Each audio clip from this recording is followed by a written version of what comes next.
Mas e os personagens na Bíblia?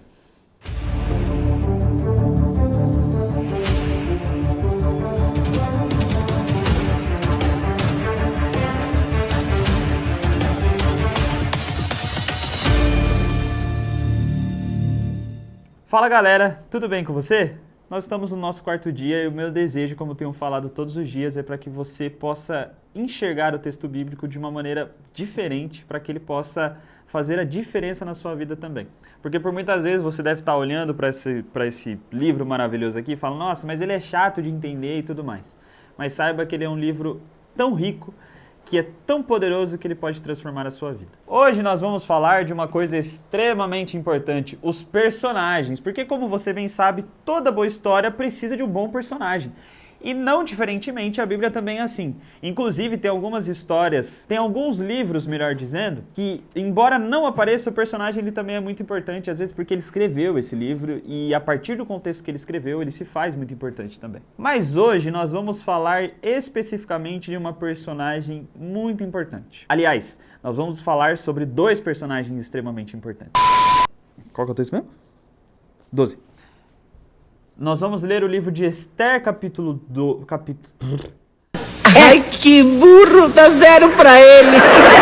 Nós vamos ler o livro de Esther, capítulo 4, a partir do verso 12, e nós vamos conversar sobre os personagens que estão envolvidos nesse diálogo. Quando Mardoqueu recebeu a resposta de Esther, mandou-lhe dizer: não pense que pelo fato de estar no palácio do rei, você será a única entre os judeus que escapará. Pois se você ficar calada nesta hora, socorro e livramento surgirão de outra parte para os judeus, mas você e a família do seu pai morrerão. Quem sabe não foi para um momento como este que você chegou à posição de rainha? Então Esther mandou esta resposta a Mardoqueu: vá reunir todos os judeus que estão em Suzã e jejuem em meu favor. Não comam nem bebam durante 3 dias e 3 noites, e eu e minhas criadas jejuaremos como vocês.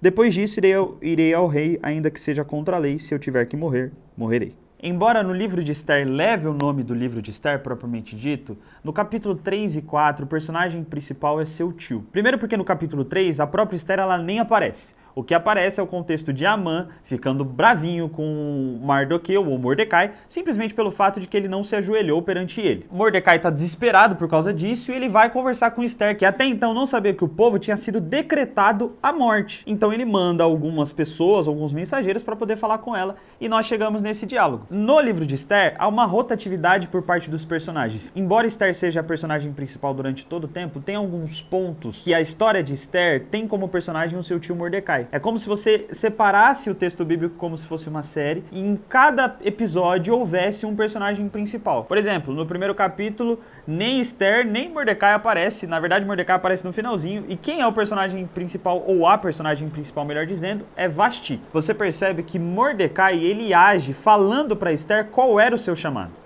E qual era o chamado de Esther? Ser rainha. Por que ela tinha esse chamado? Para poder libertar o povo do decreto de morte. Que mesmo aqui no livro de Esther, que Deus não aparece e teoricamente ele esteja em silêncio, ele está sempre na condução da história e por vezes ele pode utilizar pessoas do seu convívio para que te mostre qual é o caminho.